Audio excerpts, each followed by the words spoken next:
Oi, eu sou a Amanda. Oi, eu sou o Renan. Bem-vindos ao canal da Montoque. E hoje a gente tá aqui pra começar as nossas análises da terceira temporada de Dark.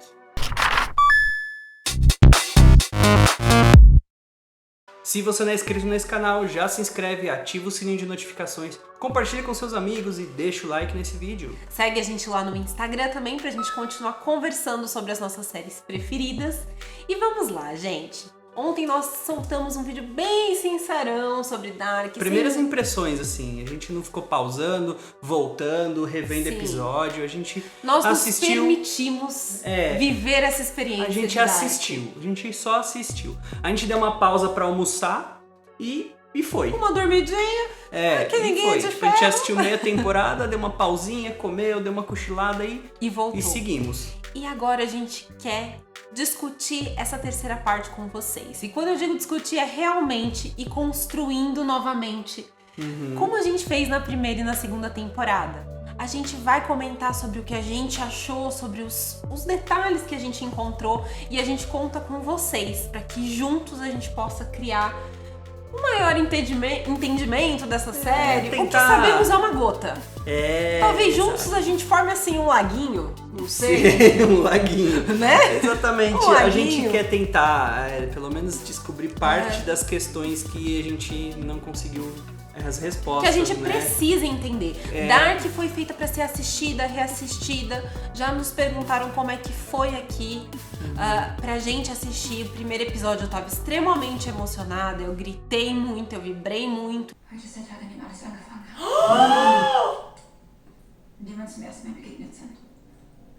Ui? Eu tô arrepiada inteira. Porque eu amo essa série. Também já tive comentários aqui, tipo, o que vocês acharam? Tem muita gente amando de paixão e tem muita gente que gostou, sabe? Achou uns defeitos. Olha, eu posso adiantar pra vocês que essa segunda vez que eu tô maratonando, eu tô gostando mais ainda. E eu vou explicar aqui, né? Nós vamos explicar por que a gente tá achando que a série só cresce conforme ela é assistida. Exatamente. Tá? E vamos começar ponto a ponto. Tem vários detalhes. Por exemplo, a questão das questões não respondidas. Eu tomei pra mim que a vida é assim. Tem um monte de coisa que a gente não sabe. Então, tem um monte de questão aí que não é respondida. É simples assim. Então, tudo bem, né? É uma série. Poxa, a gente quer respostas. Mas tem coisa que eu acho que o Baran quis fazer uma ligação assim. Tipo, tá, vocês querem resposta, mas... É isso, isso. Aconteceu. Assim, a série é perfeita. Pode ser que para algumas pessoas seja. Eu acho que ela não é perfeita, mas isso não destrói, que é uma, assim, o fato de que é uma obra de arte, na minha opinião.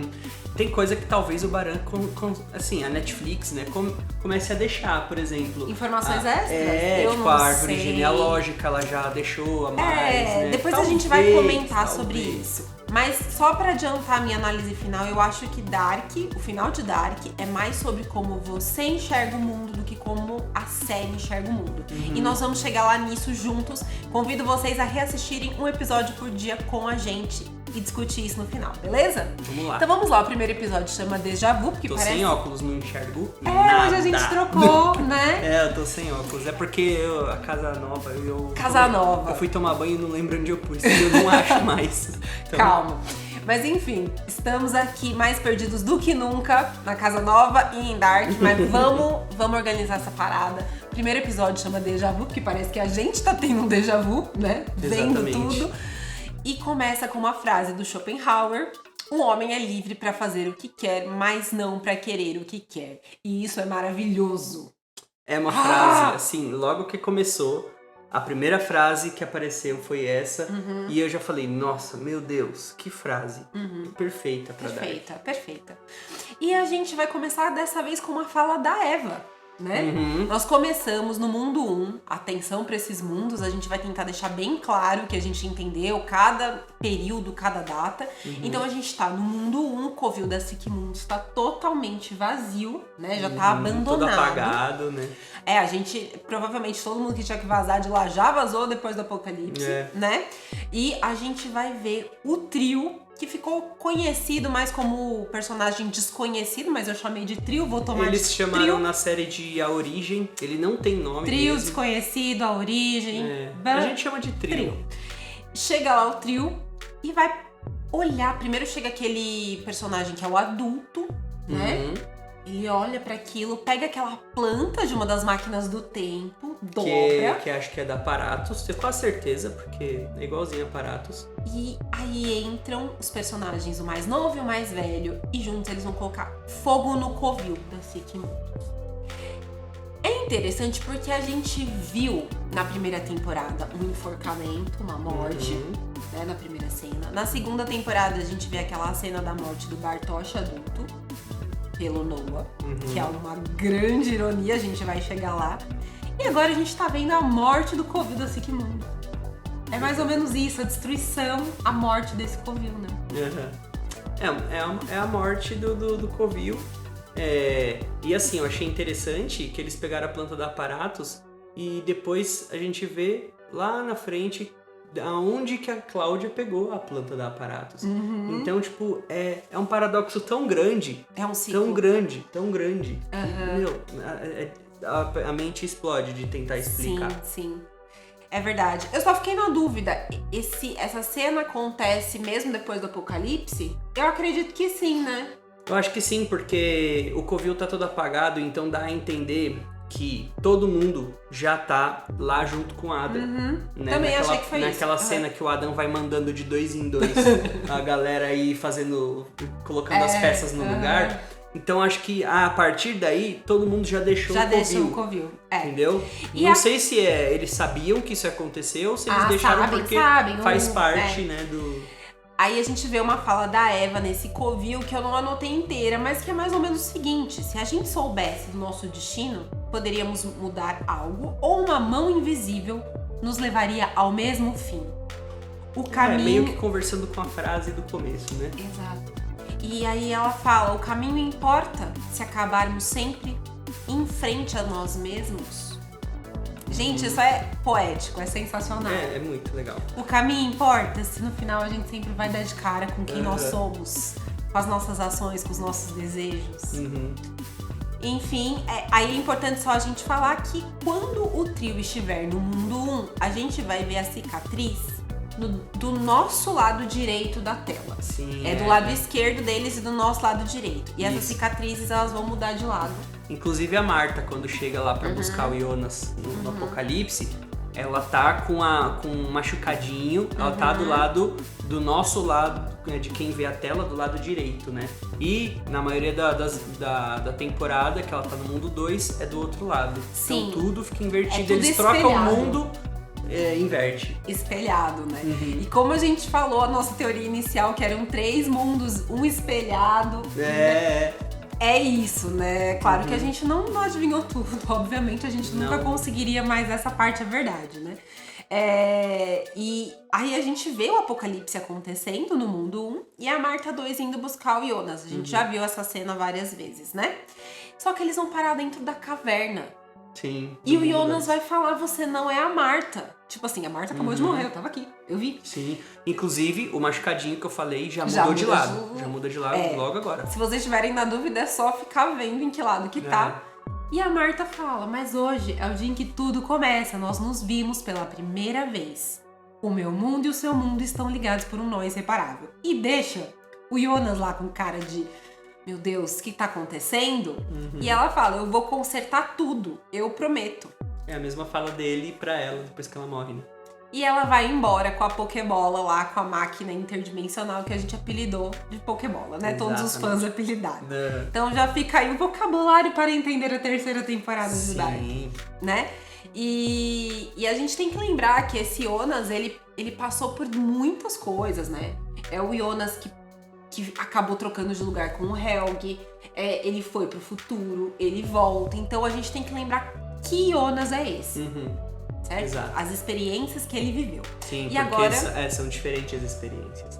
A gente vai ver mais pra frente que realmente, como a gente tava imaginando, o Strange não viveu isso de trocar de mundo. Exato, mas vamos por partes pra não confundir. Então tá. E ela deixa ele lá sem saber aonde ele tá direito, né? Nessa hora ele não entende o que tá acontecendo.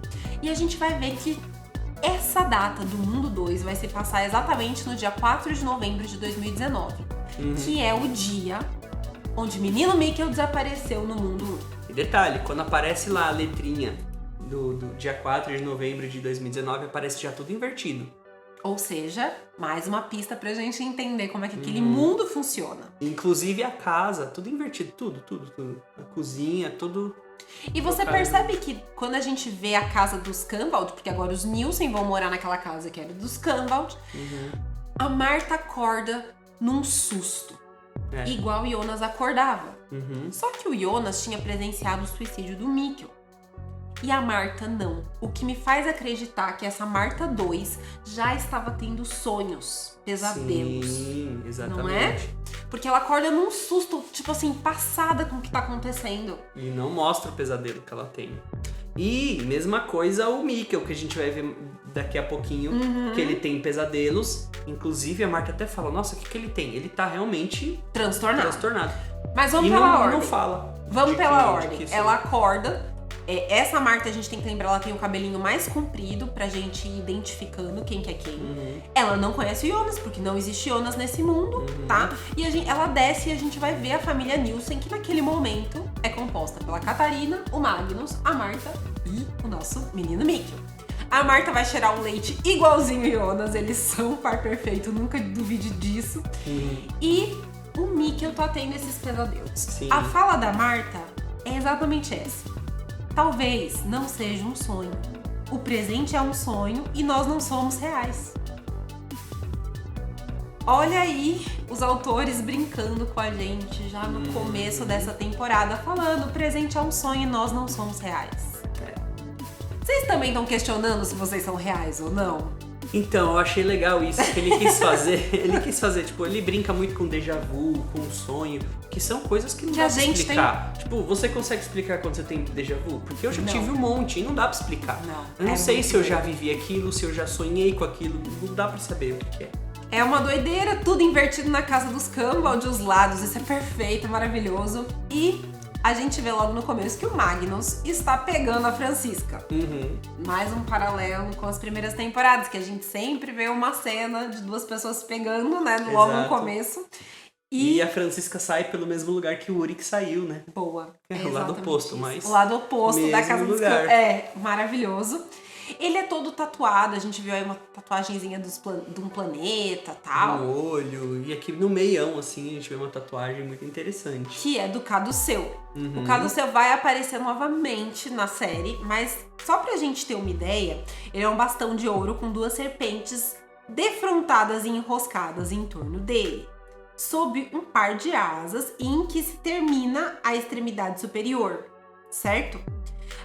Trocado com Apolo pela flauta, ele passa a ser o símbolo de Hermes ou Mercúrio, como emissário dos deuses, protetor dos rebanhos e condutor das almas. De uma forma mais esotérica,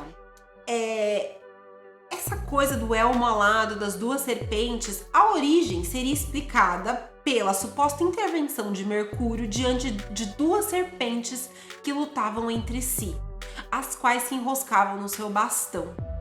Então, os romanos utilizavam aquilo como um símbolo de equilíbrio moral e de boa conduta. Mas eu fiquei pensando entre as duas cobras brigando, os dois mundos se entrelaçando, as duas cobras brigando, enfim. Sim. Existem sentidos mais esotéricos, a gente vai abordar mais pra frente, mas já é legal ver como o Dark deixa pistas, né? Muito legal. Então tá. E aí a Catarina diz que a partir de amanhã as crianças vão ficar com o pai e a gente vai ver a foto.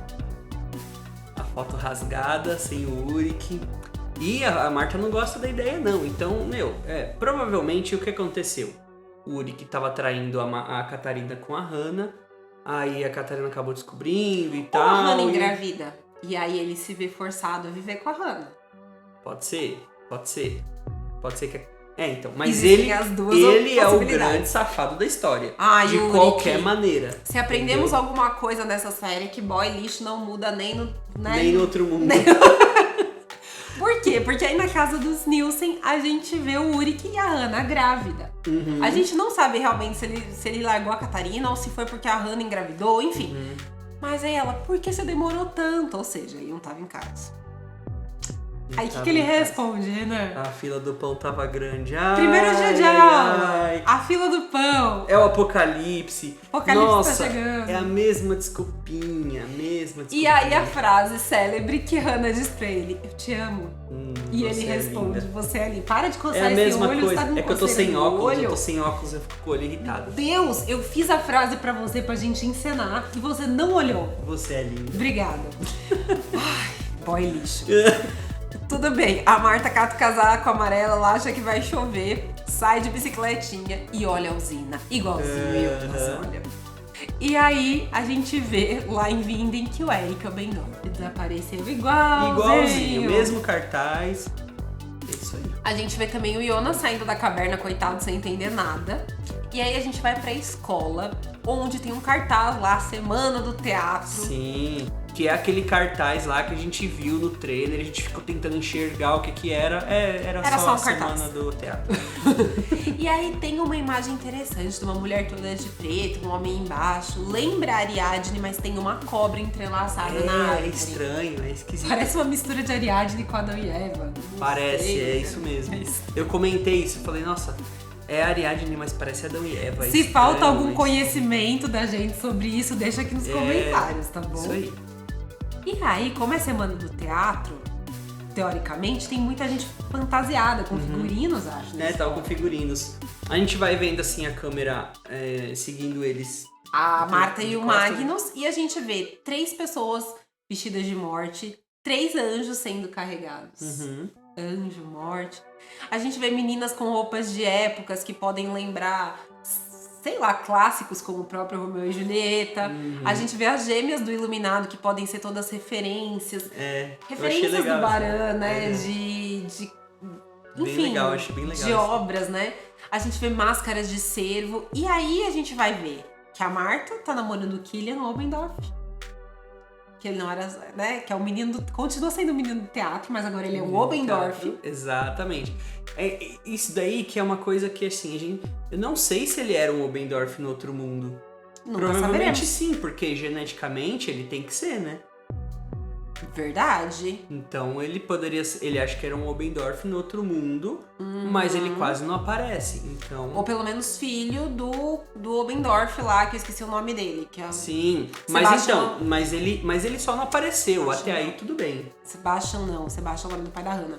Não é Eu esqueci Sebastian. o nome dele. É um nome estranhão lá que eu não lembro. Nossa, gente. Enfim, acontece. Aí a gente vê que eles estão namorando. Também vemos o Magnus e o Bartosz. Eles andam juntos, porém o Bartosz é um nerd. É o Harry Potter, parece Harry Potter. É verdade. Bartosz é Harry Potter. É verdade. E aí a gente descobre que faz 2 semanas mesmo que o Eric sumiu, ele é irmão mais velho do Killian, tá? Vemos também Helg velhinho, dessa vez com o olho esquerdo machucado. E ele não vive no asilo, ele vive na casa mesmo do Peter. E ele já tá lá com a moedinha no tic-tac dele, vai acontecer de novo. O Peter tá olhando. Meio preocupado. A Charlotte também tá lá de olho. E, gente, Peter e Charlotte, infelizmente, não funcionam. Nem em um mundo, nem em outro. A gente vê a distância, o abismo que existe entre eles, né? Exatamente. Não dá não certo. funcionam. E sabe o que eu achei interessante também sobre o Helg? Ele não vive no asilo, mas a gente vê o Peter preocupado, achando estranho. Pode ser que o Helg, ele não tenha sido internado ainda no asilo, porque ele demorou pra apresentar esse tipo de comportamento. Porque o Helg, no mundo as histórias são diferentes. No mundo 1, ele é atacado pelo Ulrich quando é criança. No mundo 2, ele é atacado em 87. Ele já é adulto. Sim. Então pode ser que ele tenha demorado pra ter esse tipo de coisa. E o Helg, a gente percebe que ele vai pro asilo depois do acidente de carro que o Helg mais velho causa. E o mundo 2 não tem esse acidente, porque o Helg mais velho vai lá pra atacar o Ulrich. Então, já explicado aí o porquê que o Helg não tá no asilo. As coisas acontecem, porém, nem sempre ao mesmo tempo, né? A gente vê que a própria data do apocalipse do mundo 2 é muito diferente do mundo 1. Sim. A própria árvore genealógica do mundo 2 é diferente. Se você for ver, ela não tá igualzinha do mundo 1. Sim. E do mundo 2 tem umas diferenças. Sim. Tem, né? A maior é o Jonas, né? o Jonas. Exatamente. Porque o Jonas não existe. Ainda bem eles respeitaram o paradoxo genético e os filhos são filhos dos pais. Não tem, tipo assim, sim. Uric mais Hannah igual Marta. Não existe, ainda bem. Eu fiquei muito feliz com isso, muito obrigada. Eles não iam fazer isso com a gente, pelo amor de Deus. Na polícia, né, eles estão lá investigando o caso. Eles têm que ver aquelas pistas da usina, dos carros, das marcas de pneu, tudo igual. Entrevistar os Obendorfs e a gente vê que o Uric é o chefe de polícia dessa vez. Outra diferença aí, a Charlotte é tipo o Uric e o Uric é tipo a Charlotte na polícia. Na polícia. Né? O Voller não tem o braço esquerdo. Coitado do Voller, gente. O Voller nunca tem o corpo inteiro, né? Coitado. E agora a gente vai ver que não é a Charlotte que trata o Voller mal. O Voller olha pra Charlotte e pro Uric de uma forma de desconfiança. Verdade. Né? Olha como os papéis. A Hannah tá em casa e ela vai encontrar um fio loiro na roupa do Uric, né? A gente vê depois o Bartosz bem nerd explicando o buraco de minhoca, fazendo as vezes da Francisca e como ele se torna em um buraco negro, como nada que entra no buraco pode escapar, ninguém sabe o que tem do outro lado, pode ser nada, pode ser um mundo totalmente diferente do nosso. E aí o Jonas vai pra aula, ele vai até a escola, né? Olha a Marta desenhando o infinito, então a gente já tem essa questão dela desenhando o infinito. Por que, né? Será? Porque tudo tem tá ligado. Alguma coisa, eles sabem de alguma coisa. É um eterno ciclo. Ou sonham, ou sentem, ou tem algum déjà vu. Então eles sabem de alguma coisa. Mesmo inconsciente. A Charlotte, a gente vê a Charlotte pedindo os horários da usina lá pro Alexander Tiedemann, que é o Boris. E aí ele até fala que ele tá, sabe, aquela pessoa que tá meio... Ai, não tô nem aí. Ele tá destruído. Essa é a verdade. Por quê? Porque a gente descobre que a Regina morreu. Ela até pergunta, você tá bem? Regina morreu nesse mundo já, né? Depois eu até anotei a data aqui. E ela pergunta, será que alguém podia ter entrado dentro da usina? E o Alexander fala, não, porque as portas foram seladas há muitos anos atrás. Portas seladas, igualzinho, né? Isso. A Hannah vai até a escola procurar a Catarina com uma desculpinha esfarrapada, falando lá, olha... Então o Uric tinha que levar o negócio pras crianças, ele foi na tua casa? E a Catarina percebe. Ela dá uma risadinha e fala, não foi, não. Meio que tipo assim, não foi, mas o Uric... Hannah, ele fez isso comigo, ele vai fazer com você. É tipo aquela história, né? Você era amante e agora tá com o cara. Mas se você foi amante um dia, uma outra mulher vai ser amante do ser, seu né? A gente não pode generalizar. Não, no caso do Uric eu tô falando. Sim. No caso do Uric. O Uric traía a Catarina. Agora ele tá com a Hannah. Ele trai a Hannah. Certo. Se ele ficasse com a Charlotte, ele ia trair a Charlotte com outra pessoa. Exato. Ele nunca tá feliz. O Uric é assim. Será que ele teve essa... Eu fico pensando, né? O Tronte teve muitos casos. Teve, é verdade. Será que ele... É uma construção, né? Não sei. Não que eu esteja justificando, eu tô tentando entender o personagem. Aí a gente tem, depois disso, o Jonas lá na escola. Ele vira pra Marta e fala, olha, você não me disse por que eu tô aqui. E aí ele percebe que a Marta não conhece ele ainda. Que a Marta que trouxe ele é outra. Por quê? Porque essa Marta está na linha da vida da Marta. Essa Marta já tá aqui, ela é a Marta inocente. Ela é a Marta inocente. A Marta ela é a Marta Tablet, né? É a Marta Tablet. A Marta que trouxe ele já tá um pouquinho mais velha. Já a Marta de cabelo curtinho. Isso. Né? A Marta pescocinho. Não é, não tem pescocinho. Não, se for fazendo com Jonas, né? A Marta Marquinha. Aí ele percebe isso, ela vai embora, ele pega o livro da Ariadne, né? E aí ele até vê a Hannah no corredor da escola, depois chama ela de mãe. Não. Nossa, Acho que ele pensou, ela ainda é minha mãe nesse mundo. Então, ele tava boiando, ele não tava entendendo nada. Depois que ele foi caindo, depois que foi caindo a ficha. Sim. Mas ele não se tocou que não, mas não faz existia. sentido. Faz sentido ele perguntar pra Hannah, porque se existe uma Marta, um Mikkel, tal, Catarina, o Bartosz, todo mundo que ele conhece tá lá. Sim. Então... Então, exatamente. Mas eu acho que a última coisa que o Jonas pensou foi: esse é aquele mundo sem Jonas que a Cláudia falou. Coisa. Ele não pensou nisso. Ele não pensou. Eu acho que ele na verdade só caiu a ficha dele quando a Eva chega nele pra conversar. Eu acho que foi um pouquinho antes, eu já vou comentar sobre isso. A gente descobre na sequência o caso da Charlotte e do Ulrich. O Voller entra e fica... A cara dele pro Ulrich é assim, tipo, não acredito. E eu fiquei associando isso com a Hannah. A gente não tem indício nenhum que o Voller poderia ficar com a Hannah em algum universo. Mas a gente tem, porque o Voller tá olhando pro Ulrich do tipo, eu não acredito que você tá fazendo isso com a sua esposa. Que é a Hannah. Que é a eu Hannah. gosto dela. E na segunda temporada a gente tem ele falando pro Clausen. Ela era muito bonita, a Hannah. Ninguém entendeu por que ela escolheu o Michael. Ela podia ter o cara que ela quisesse. Ele fala isso pra ela e é estranho, né? Tipo, ele poderia ter falado, não, ela casou com o Michael. Casou com o Michael, pronto, Acabou. É. É isso. Mas... Você ia falar mais alguma coisa? Não, era isso. Não, era isso. Aí a gente vê a Marta ensaiando a peça, tá? E ela vai falando novamente que o nó não pode ser desatado, só cortado. E ela fala, ele cortou o nosso nó, mas sobrou algo que não pode ser cortado. Um laço invisível. Marta e Jonas sempre terão um laço invisível. Pode chorar, e do outro lado eu chorei também, mas eles sempre vão ter um laço invisível. Algumas noites ele puxa. Desperto do meu sono e sei que nada vai embora, tudo permanece. Gente, isso aqui é uma outra pista com relação ao final da série. Sim. E a gente pode voltar nisso quando a gente estiver conversando no último episódio, tá?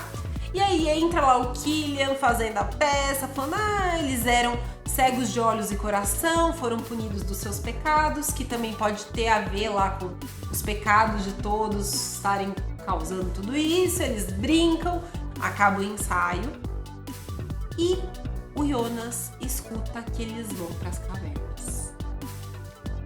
E aí ele vai falar com a Marta, ele fala, vim alertar aqui sobre o Mikkel, né? Ele vai alertar a Marta sobre o Mikkel, tal, o marido da Hannah, não sei o que. Ela fala, marido da Hannah? Que brincadeira é essa? Né, ele não entendeu nada. Meu pai casou com a Hannah, tá muito louco. Ele vai perguntar sobre o Mikkel e a Marta não entende nada. E o Jonas ainda não entendeu. Não entendeu, exatamente. Não entendeu nada. No bunker a gente vê o Magnus e a Francisca, a gente descobre que ela é surda. Nossa, essa hora eu vibrei muito. Você gostou? Eu também. Nossa, a hora que eu vi isso, eu falei, meu Deus, a gente vai ver Elizabeth falando. E eu queria muito ter visto mais sobre o Mundo 2, porque eu gostei de ver esses paralelos, sabe? Eu adorei isso. Mas, enfim, tem uma cena bonita deles lá, porque a gente vê o amor deles. É mais um laço que não pode ser cortado, na minha opinião. Magnus e Francisca. Eles dizem eu te amo um pro outro. Não tem você é linda nessa cena. Não tem. Não tem, eles são fofos. Ficaram juntos até o fim. Elizabeth, aí a gente vê a Elizabeth falando, ai meu Deus, Elizabeth, né? Preocupada com a avó que tá lá, ele cata ela assim e fala, o fim é o começo, Dá um começo é o fim. susto na menina, tá louco. Ele fala o contrário, o começo é o fim é o começo, tic-tac. E ela lá, né, morrendo de medo. Aí a gente vê a data que a Regina morreu. Ela morreu em 2 de 9 a setembro, né? 2 de setembro de 2019, ou seja, fazia pouco tempo. Então ele tava bem mal ainda. Justifica também o Bartosz tá desanimadinho, né? Justifica. Justifica. Perdeu a mãe e tal. Ele deve gostar da Marta nesse mundo também, a Marta não tá nem pra ele. Não sabemos, mas enfim. A gente vê... Como é que a gente descobre? Ele é meio aquele amigo que fica indo atrás, sabe? Tipo a Hannah com a Catarina. Ela só vai atrás. Ele tava indo atrás. Verdade. Ele fica indo atrás da galera e, tipo, o Killian, fala uns negócios e sai andando e deixa ele lá. Dá dó do Bartosz nesse mundo, né? E, enfim, aí a gente descobre isso porque o Jonas foi no cemitério procurar pelo túmulo do Michael. Ele tá muito confuso. E quem é o reverendo? É o Peter. Eu gostei disso. Eu também. Né? Também, a hora que eu vi alguém vindo, eu falei, ixi, olha lá, é o Noah. Aí eu vi, é o Peter. E aí ele pergunta pelo túmulo e ele fala, não, a gente só tem um Daniel Kahnwald que morreu em 64. Ou seja, já respondeu também que tem Daniel. Então a família Kahnwald existiu. Existe o Minês, provavelmente. Sim, Daniel morreu em 64. E aí o Peter fala, parece que eu já te vi de algum lugar. E o Jonas vai meio que embora e o Peter fica sem entender nada. Eu tô começando a achar que todo mundo realmente tem sonhos. Como esses mundos estão entrelaçados, além dos déjà vus, pode ser que as pessoas tenham sonhos. Pode ser que... Sim. Ou, né, pode ser as duas coisas. Alguns têm déjà vus, outros têm sonhos. Talvez esse também seja o nome do episódio por causa disso, né? Eles estão lá no Eterno Ciclo. Certo. Aí pausa tudo, porque a gente vai pro mundo 1. E a data que a gente vai acompanhar no mundo 1 é 21 de setembro de 1987. O trio, né, a criança, entra lá na casa do Bernard e pede a chave mestra da usina. Quando o Bernard vai chamar a polícia, as outras versões entram e acabam matando o Bernard. Certo? E aí ele fala aquela frase que Sério. quem diz... Quando a gente viu a primeira vez, quem disse foi o Noah. O Noah diz pro Helg lá no último episódio da primeira temporada, que é a seguinte frase. Quando ele fala do cara que foi dormir lá, né? Ele foi um cara que se hospedou num quarto lá de casa e ele falava dormindo. E uma vez ele abriu os olhos no corredor e olhou pra mim e falou: Nada é em vão, nenhum suspiro, nenhum passo, nenhuma palavra, nenhuma dor. Um eterno milagre dele. E o trio fala a mesma coisa pro Bernard antes de enforcar ele, né? Exato. É uma doideira. Bizarro. O trio ele viu tudo, ele é a origem. É, exatamente. Né? Então, aí você me perguntou, mas então quer dizer que, será que foi o trio que dormiu lá na casa do Noah? Porque da onde que o Noah pegou isso? O Noah pegou isso do caderno, porque o trio anotou tudo. O trio anotou, foi escrevendo tudo. Então o Noah, ele tinha acesso ao livro da Siquemundos. Aquele livro, o Noah leu tudo. Será que tá no caderno? Com certeza, se ele usou essa frase. Vocês acham que tá? Deixa aí nos comentários. Ou se vocês têm outra Deve estar tudo, porque o trio escreveu tudo e aquele caderno foi passado o Noah teve acesso a ele, né? E assim, o que o Noah, ele leu tudo porque ele tava procurando o paradeiro da Charlotte. Entendeu? Porque tem uma parte, a gente vai ver mais pra frente nessa temporada, que tem uma hora que alguém fala, não lembro agora quem, alguém fala que tá tudo no caderno, que ele precisa ver onde a Charlotte tá. Ele vai encontrar vendo no caderno. Eu não sei se tá no caderno. Foi o Noah que falou pra ele. O Noah não, foi o Adam que falou pra ele. Falou assim, você tem que achar as últimas páginas, porque é lá que tá escrito onde tá a Charlotte. Então, com certeza ele leu tudo. E se ele falou essa frase? Pode ser. Eu fiquei com a impressão de que ele fala essa frase porque o trio tem uma espécie de conhecimento geral. Ele viveu aquele ciclo tantas vezes. Eu não sei. Pode ser. É que seria genial se ele tivesse visto no caderno, né? Seria genial. Deixa aí nos comentários. A gente vai continuar teorizando, gente. Vocês acham que acabaram essa teoria? E a pessoa que dormiu na casa do Noah... Eu acho que tenho quase certeza que foi o Noah mais velho. Nós vamos chegar nesse episódio. Calma aí. No mundo 2, volta pro mundo 2. A gente volta lá pro dia 4 do mundo 2. A gente tem o Boris, que é Alexander, que é Boris, subornando o Obendorf, né? Apesar do filho ter sumido. Eu entendi. Pra ele mover os barris lá, né? Pra tirar os barris e tal. Isso. O Obendorf perdeu o filho. Ele tá sofrendo? Sim. Mas o Obendorf é um cara que... Ele não tem grana. Ele precisa de grana. Ele já trabalha pro Alexander já há um tempo. Ele trabalha com essas coisas meio ilícitas. É tipo... É assim. Você vê que mais pra frente também nessa temporada, o Killian fala sobre ele nem tava em casa, né, o Killian. Ele volta pra casa ele agora. Tava em outro lugar, porque dá a entender que nesse mundo ele também vende drogas com o pai dele, e o Eric também fazia isso. Sim, então assim, é uma situação... É o histórico dele mesmo, né? A gente vê também a Marta nos trilhos, igualzinho o primeiro episódio da série, né? Onde E aí chega o Jonas, né? Ela tá naqueles trilhos e ele fala que ele conhece a Marta de outro tempo. Ele começa a entender o que tá acontecendo e ele fala, você já viu tudo isso antes. A floresta, a luz, um déjà vu, um erro na Matrix, né? E aí ele fala, você me trouxe aqui pra mudar tudo. Mas aí já chega o Magnus, né? E cadê o Mikkel? O Jonas fala, cadê o Mikkel? Gente, o Mikkel tinha que estar aqui no caso. E ele fala, vocês esqueceram a peça principal.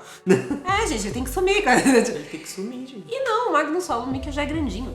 Ficou em casa. Né? Ficou em casa, não. Chega a Francisco. Aí que eu acho que o Jonas entende, né? Porque ele fala, poxa, mas se o Mikkel não veio, ele não sumiu. Tem algo se estranho. ele não sumiu, tá, ok, agora entendi porque eu não existo aqui.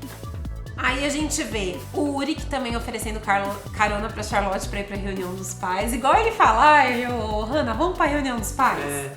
E ela aceita, Espertão. e o Voldemort só de olho. O Bartosz tá caminhando com eles na floresta e ele cita Nostradamus. Ele fala, ó, Nostradamus disse que o mundo vai acabar, ó, o apocalipse tá na porta, tá batendo na porta. O Jonas vai pra casa dos Nielsen pra ver o Mikkel. Eu acho que aí quando ele começa a ver o Mikkel, que as coisas, né? Na caverna, a gente vê que eles foram lá meio que procurar pistas, o Eric passava muito tempo lá. E aí o Magnus começa a contar a história do monstro da caverna. Ele fala, mais ou menos uns 100 anos atrás, fizeram experimentos na caverna. Ele também conta a história da mulher do lago. Exatamente. Olha o paralelo. Exatamente. Existem monstros naquela caverna, existem experimentos, né? A gente pode ligar isso àquela cena da Regina que tá amarrada na árvore e ela escuta o barulho da caverna e depois dá um berro. E aí ela acorda, adulta, foi um pesadelo, mas ela viveu aquilo. O que será que ela viu? Exato. Não pode. Claro que não é a mesma coisa, a gente tá em mundos diferentes. Lógico que não é um monstro, mas ela pode ter visto alguém lá. Ele fala de 100 anos atrás, se alguém viu alguma coisa, encarou aquilo daquele jeito e as lendas vão se transformando, né? Não são literais. Aí eles escutam um barulho. Será que o monstro é o Adam? Ai, não sei. Nesse momento eu não quero pensar. Vamos aos poucos. Não, mas isso daí também não é relevante. Tá. Bom, aí eles escutam barulhos na caverna e as luzes começam a piscar. E todo mundo sai correndo. A Marta corre, cai. E aí ela tem a visão da Marta de branco, de vestido branco. Ou seja, é a Marta do mundo 1, coberta de matéria escura. Igual o Jonas vê o Mikkel lá na primeira temporada. Outro paralelo. Exato. Ela chama por ela. E aí, eu fico sem saber direito como explicar. Não dá pra entender. Porque assim, depois que a gente assistiu tudo, a gente viu que o Jonas ter visto o Michael na floresta Não significou coberto nada. de césio, não significou Ele não nada. tava vivo. Ele não tava vivo. E a Marta a mesma coisa. Por que ela viu? A única explicação seria déjà vu, sonhos da Marta, vendo a Marta 1, encontrando que elas não são a mesma pessoa, mas elas também estão ligadas. Não sei. Né? Matéria escura, toda aquela confusão na cabeça dela pode ter gerado aquela visão. Se vocês têm uma teoria sobre isso, pelo amor de Deus, que eu não entendi até agora, deixem nos comentários, tá bom? E aí, as luzes piscam, a gente vê a Hannah sozinha, a Charlotte e o Uric, que começa a ver chuva de pássaros. Isso, exatamente. Aí a gente fica pensando, já aconteceu outra coisa diferente, porque no mundo 1, a gente não vê chuva de pássaro ainda. A gente vê depois. Mas a gente vê essa chuva de pássaros, tá? Todo mundo começa a notar aquilo. E a gente vê o Jonas olhando o Mikkel dormindo e as luzes piscando, tudo. Ele fala, putz, então não foi isso que aconteceu, né? Não foi isso. Os adolescentes entram no bunker e aí o Mads cai naquela fenda, tá bom? A Marta lê lá o crachazinho dele, é o Mads. E detalhe, né? A gente vê também no decorrer da temporada que existiu um bunker com papel de parede diferente, amarelo, né? Ou seja, existiu um quartinho no bunker. Um quartinho e existiu a cadeira. Então, aquela teoria de que quando tem chuva de pássaro é porque usaram a cadeira ainda pode estar correta. Sim, com certeza. E aí, quando o Jonas tá indo embora da casa dos Cambald, a Eva aparece e fala, eu esperei por esse momento por muito tempo, que você voltou, né? Você volta pra cá, o Mikkel não viaja, não se torna seu pai e é por isso que você nunca nasce. Mesmo assim, esse mundo terá o mesmo destino que o seu, de novo, por minha causa e por sua causa. Exato. E aí ele fala, Marta? Ele começa, né? Eu achei que a ficha começou a cair quando ele viu o Mikkel na cama. Eu também. Mas você tem toda a razão que quando ela fala é como se clareasse. Nossa, então realmente é isso. Às vezes ele pensou, será? Nossa, mas que estranho. Eu acho que ele... É que o Jonas tá muito transtornado. Eu não acho que ele começou a ligar tudo muito rápido. Eu acho que realmente ele se toca quando a Eva fala pra ele. Ele fala, então por isso que eu vi minha mãe, ela não me reconheceu. Acho que é aí que ele... Começa a juntar os pontos, né? Não que ele falou isso, né? Eu imagino que ele pensou. Tá. E aí, a gente vê, lembra da Marta que foi buscar o Jonas? É essa Marta que vai para 21 de setembro de 1888. No mundo 1. Vejam que o mundo 1 tá sempre no dia 21 de setembro nesse episódio. Chega na oficina Tannhaus, que eu dei um berro quando eu vi. Vamos ver o quê? Oficina Tannhaus. E lá dentro, eles estão construindo aquelas máquinas pra criar matéria e tudo mais. Ela chama pelo Jonas e é o Stranger. Esse é o Stranger que, no apocalipse que a gente viu, correu pra casa do Magnus, pegou Francisca, Magnus e Bartosz e foi parar em 1888, certo? E ficou lá desde a data do apocalipse, vivendo até dia 21 de setembro. E aí a Marta fala, o Stranger fala, você tá viva. E ela diz, mas eu não sou a sua Marta. E ela fala, eu estou aqui pra te ajudar a achar a origem no meu mundo e no seu mundo. Stranger não conhece Marta. A gente já vê nesse momento. Né? Ele já duvida dela por causa disso. Porque ele sabe que isso não pode ter acontecido, porque senão ele teria vivido isso. Mas não, só que não. E esses são os nossos comentários sobre a primeira temporada. Sobre a terceira. Primeiro episódio. Gente do céu, minha cabeça. Ficaram as datas bem claras agora. A gente vê que Marta que é qual. E é nesse esquema que a gente vai fazer esses reviews. Pra dar aquela uma clareada, né? Não vamos conseguir responder tudo, porque... De jeito nenhum, nem pretendo. O Aran não quis responder. Mas vamos atrás de respostas, principalmente nos últimos episódios, onde a gente vai analisar a série de uma forma mais poética também, porque existe isso na série. E se você gostou dessa análise, compartilha, tá? A gente vai fazendo aí, tentar fazer uma por dia, a gente vai avisando lá no Insta como é que vai ser, e a gente vai juntos mergulhando mesmo nessa série pra gente dar aquela finalização que a série merece. Exatamente. A gente fez isso com todos os episódios, não seria justo não fazer com a terceira temporada. Ainda mais uma terceira temporada que deixou mais questões ainda. Sim. Então, e a gente vai falar também sobre os pontos que a gente achou que precisavam de, sei lá, um carinho a mais, vai. Eu já falei no primeiro vídeo. 2 episódios a mais! 2 episódios a mais! Eles deixaram... Nossa, não quebra o... Eles deixaram... Tô sem óculos. Eles deixaram o... Tá invertido! Boa. E é isso. Depois disso... Eles deixaram os episódios maiores, mas mesmo assim, eu achei que tiveram algumas cenas que foram muito lentas. Que eles deixaram maior, mas eles deixaram muito lento algumas coisas. Então meio que não compensou tanto. Deixasse, né, fluir mais. Mas eu entendo também. Tem gente que quer assistir a série, né, de uma forma mais... Mas eu entendi o Barão. Eu entendi o que ele quis fazer. Você entendeu? Eu entendi o que ele quis então fazer. Então acompanha esse review da terceira temporada, tá bom, gente? Deixa lá o like, compartilha. Um beijo e até o próximo vídeo. Tchau! Tchau!